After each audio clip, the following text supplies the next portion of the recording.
What are blocks? Blocks are nothing but a set of statements that are inside the flower braces. These blocks, they will be present in line with your method name. You have some predefined blocks. You have some predefined method that take blocks. You can write your own blocks. You can use them for various purposes. So for example, let's say I have an array. This array, for enumeration, I have three options. One is using for loop, and the second one is using for in loop, and the third one is using blocks. So whenever you compare all these three, your blocks will be very good at performance because these will run at OS level. But if you see for loop and for in loop, so the next performance will be for in loop and the least would be for loop. So it's always preferable to use blocks.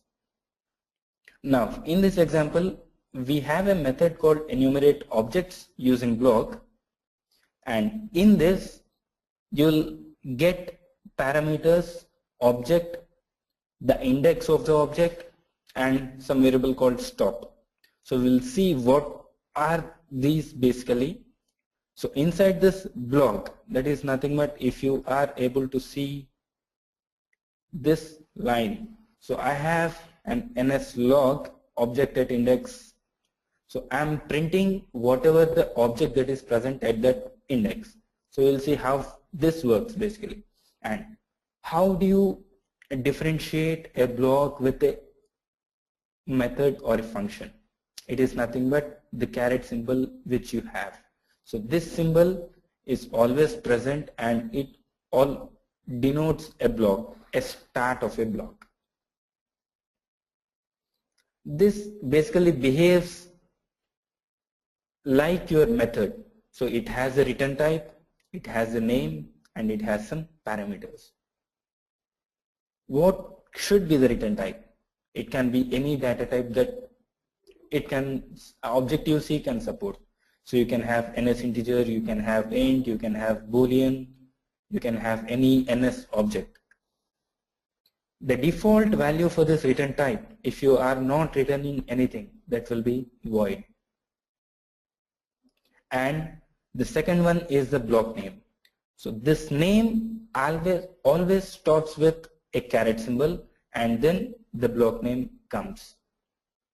The name of the block should be enclosed in your circular brackets, and all the rules that you have for the method name, you have it for the block name also. So it's like you can start it with an underscore, but you cannot start it with a special character. And the parameters. So this block can take parameters which can be used inside that, and you can synthesize anything whatever you want. These also can be of any type and any number. There is no limit in that. Now we have these blocks and we are using it for enumerations, but there are little special features for these blocks, so which are very important, and you have to know these rules before implementing any of the blocks. The first one is, can you access local variables? So let's say if you have a function or a method, it does not have access to variables that are declared outside that method. So if you declare a variable inside that function itself, you will have access, or else it should be a class variable or the variable or a property which can be accessed completely by the object. That is, for example, you can say self. The object itself, it can be accessed throughout the class in whatever the function you can have.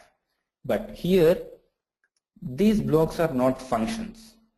These are set of statements, and these blocks can access any variables that are outside the block and within the scope of that method. So let's say I have a method and inside that I have a variable called append string. So this append string, even if it is not declared inside your block, it can be accessed inside the block. So I have added one more line, few more lines of code here. So if my index is 5, then I will say variable value is, I'm just printing that append string. And the major part is you can use these variables as read-only. They are not writable. So to make those things or the variables writable, you can use a keyword __ block before that. And similar to any function calls, you can call any method inside your blocks. So let's say I have a string and I have a string NSObject method that is nothing but is equal to string. I will be able to access it. And I have an NSString method append string. I will be able to access it. So this is the special feature of the blocks. So before going further, I would like to ask you if you have any questions. So you can ask me. You can always ping me on chat or the question section.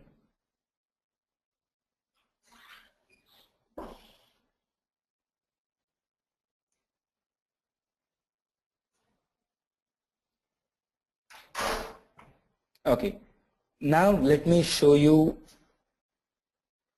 exactly how these blocks functions. Let me open an Xcode project and we shall do a demo for this.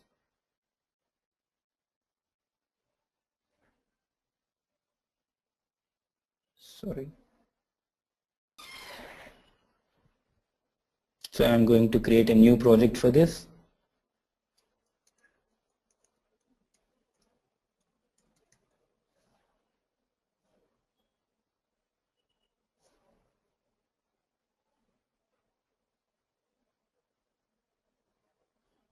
Okay, now I have my view controller files and app delegate files.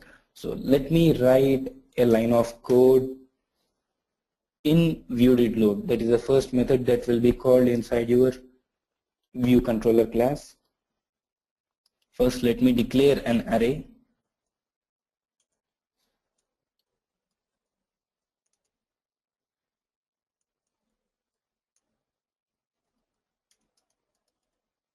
I will take directly array with objects.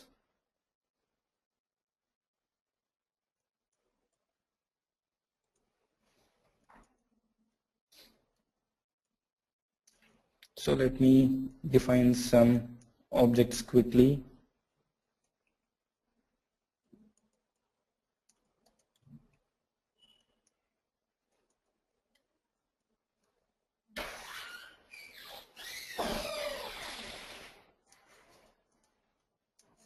So now I have my array with 5 objects in it. Now let me have my enumeration. Enumerate objects using block, and if you double click on it, you will get the block code written automatically. You don't need to remember the exact syntax of the block.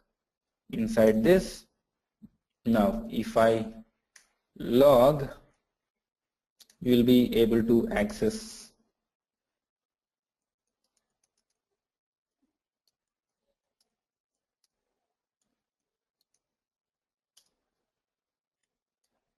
So since NSUI integer is a kind of long unsigned integer, so I will be using %lu there.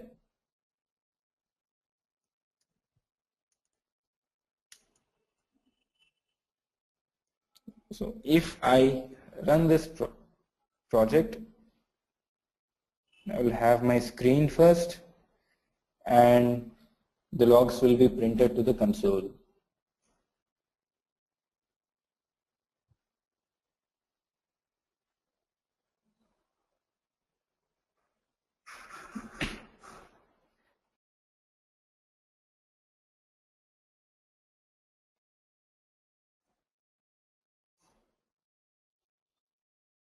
So if you see, you can see that it has enumerated through all the objects and it has printed the log whatever we have given. Object index 0 is 1, 1 is 2, 2 is 3, 3 is 4 and 4 is 5. So it is the way. And now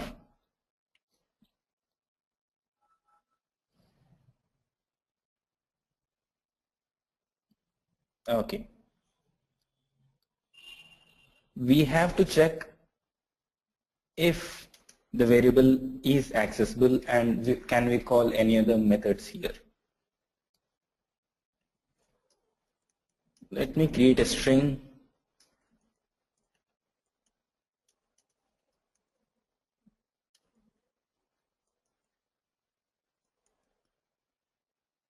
and inside this block I will say if my index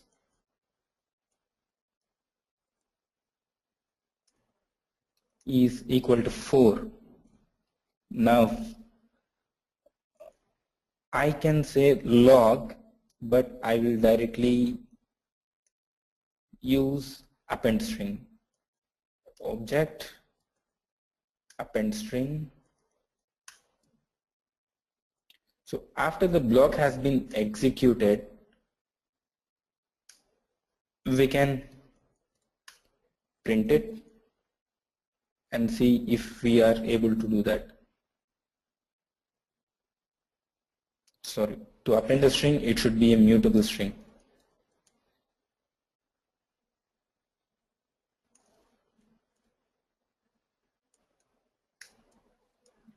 So if I run this now, so you can see that okay.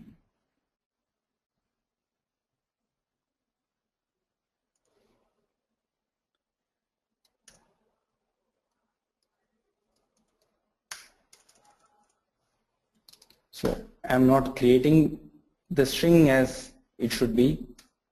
You can use this syntax only for NS strings and not for mutable strings. So I have to use string with string.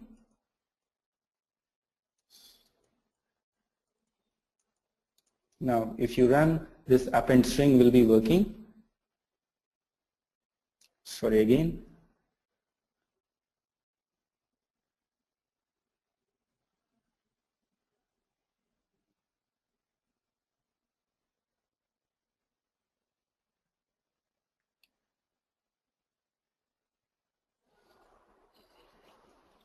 Okay, this object whatever we are trying is an NS string. So this NS string cannot have any immutable objects. That is nothing but we are appending some string here, so which cannot be done.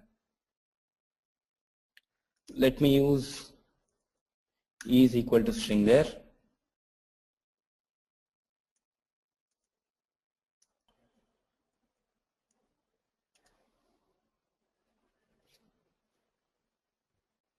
So you can see that the index is 3. This has been run after whenever you are in the third index of the array. So now if you try to manipulate this append string, so you will get an error. So this error always says that variable is not assignable because these blocks have a different memory management and they cannot write to any variables. If I append a block keyword before my NS any variable, then you will be able to see that the error has gone and you are able to run it. Now let's go back to our presentation.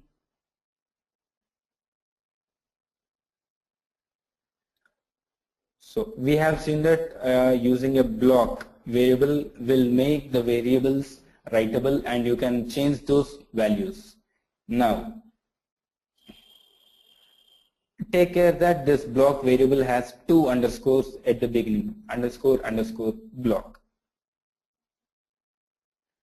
This name for this blocks look like it is very big. So let us check, can we ignore some things? We can ignore some things which will be automatically taken care by compiler or the iOS itself. So let's say you have this method enumerate objects using block. This block doesn't need a name because it is inline the method and you are not going to pass it to other functions or you are not going to use it anywhere. So in that place you do not need a name. But this caret symbol is compulsory. So if you see the animation method which we use for animations of any view. So you have this method. This method does not return anything or does not take anything. What only it takes is the line of codes inside this block which can be used for animations. So you don't need to mention any void before the name or you don't need to mention any parameters after the name. Only thing you need is a caret symbol. So let's come to return type again. If your block is returning a value, you don't need to mention the return type also unless it is very complex. So if you are returning a boolean variable, the compiler will automatically know that it can return a bool and it will automatically set itself that this block returns a bool.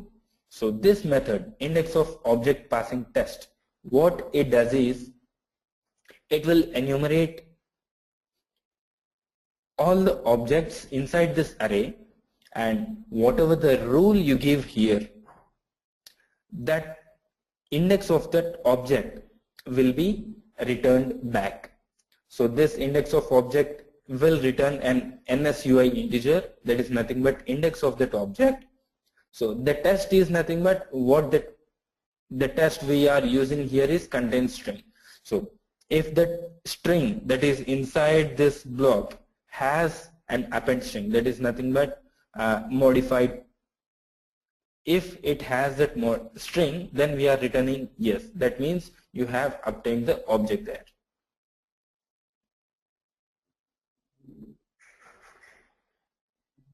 Now, can you store these blocks? So you have functions, you have blocks. These two are doing the same thing. But what is the difference between functions and blocks? The main difference is functions cannot be passed, but blocks can be passed to another methods or functions. So you can message anything to this block or you can pass these blocks to a message.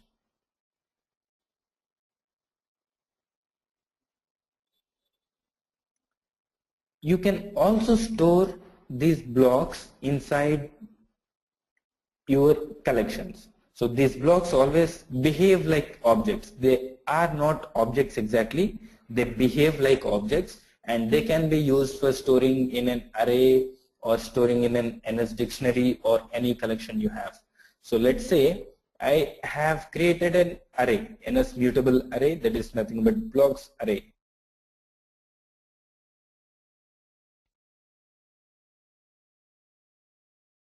And now I will try to add an object.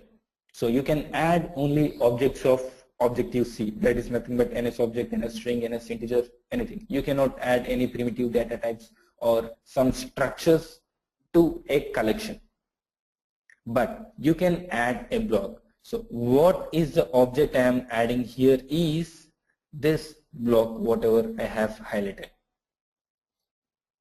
So you can always access this block using the general syntax, whatever you access any object. You can use a square brackets and index of that object, or you can go with index of object at index 0, but you have to be careful whenever you are taking the block back. So the syntax should be exactly the same, whatever you are inserting and whatever you are retrieving.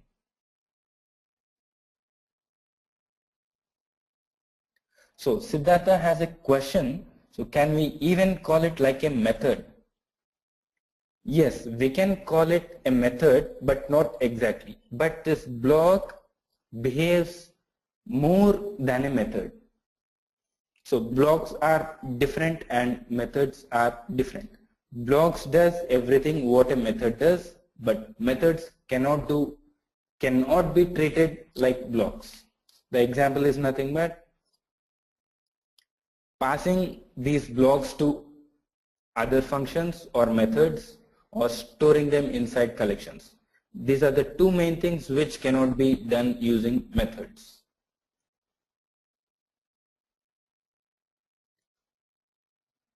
Now, so we are storing these blocks in some arrays or collections. That is well and fine, you can always retrieve them. But doing this is a little bit harmful. I'll tell you why. Now, let's say you have an array. This array, say that you have created it using a strong keyword, and it has a strong pointer to the self object. So I have a self and I have an array to which self is pointing with a strong pointer. Now, I am adding some object inside this array.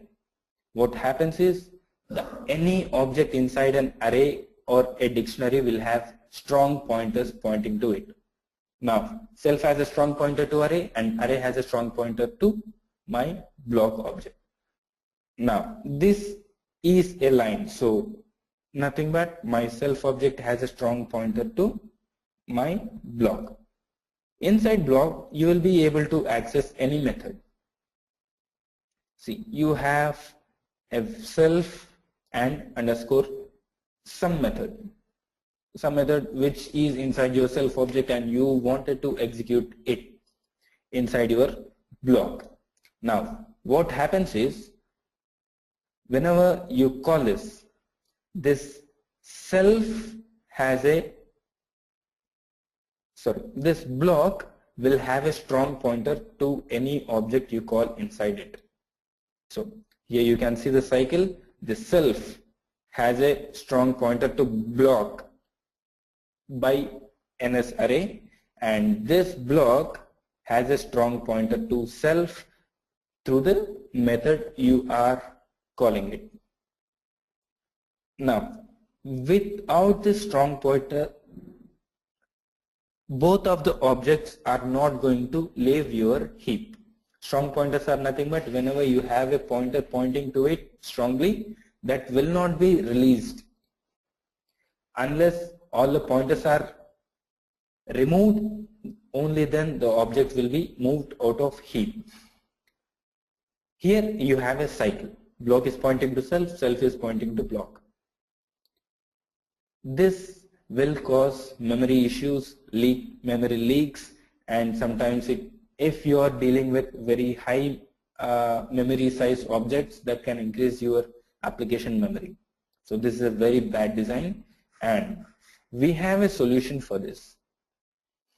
So whenever you wanted to access yourself or strong pointers inside your block, you have to use weak pointers. And I have an object. How to convert it to a weak pointer is nothing but use a weak keyword. So how do you define is __ weak and mention its type. So here I am using type of the object, which automatically returns the actual type at runtime, or else you can use view controller star or NSObject star or NSstring star, whatever it is, and create a new variable and assign that to your actual variable. So if you are going to use weak self inside your block, this is not going to create a memory cycle. So self has a strong pointer to block, but block has a weak pointer to self, which is you don't need to worry about it. So we have discussed a lot about blocks, but where do you use these blocks? These blocks are mainly used in enumerations. Whatever you have seen in collections, you can use it for set, you can use it for dictionaries, you can use it for arrays. These enumerations are very, very fast when compared to normal for loop or for in loop. If you have an array of dictionaries using for in loop, so you have to declare a dictionary inside that for in loop, you have to access it, but inside this block you will directly get the dictionary as the object. Only thing is you have to be careful because all the objects that are returned by this block are in ID. You have to introspect it, you have to get back whatever you have to introspect what is the type of the class you are getting back, and you have to use it only then. And the second thing is view animations. These animations, you can use core graphics completely for these animations, but that is very big framework to learn, and you have to write a lot of code, and that is very sophisticated graphics or animations. But for simple animations like moving a object from one point to other, or getting a label disappeared, you don't need to have core graphics used for all those small things. So for that we can have view animations. So these animations, you have various methods in that. So you can mention time, you can mention delay. We'll see that in the next slides. The next one is you can use these for sortings. So you have NSsort descriptors for sorting all the elements inside that, but here you can always give a comparator and say sort this array. You have some methods for that array sorting, and you can use any of the sortings. Third one is notifications. So whenever something happens, I think you have discussed about the radio station kind of broadcasting something. So we can use the same kind of broadcasting, but this broadcasting will be only to your object which has implemented this block. Next is error handling. So let's say you are making a network call. So in that network call you might get a success or you might get a failure. You have to run different types of codes whenever you have a success and whenever you have a failure. Now if you have a failure, you can use this error handlers and write your code inside that failure block. And if you have a success response, then you can write it in your success block, so that you can differentiate at every point for each and every method.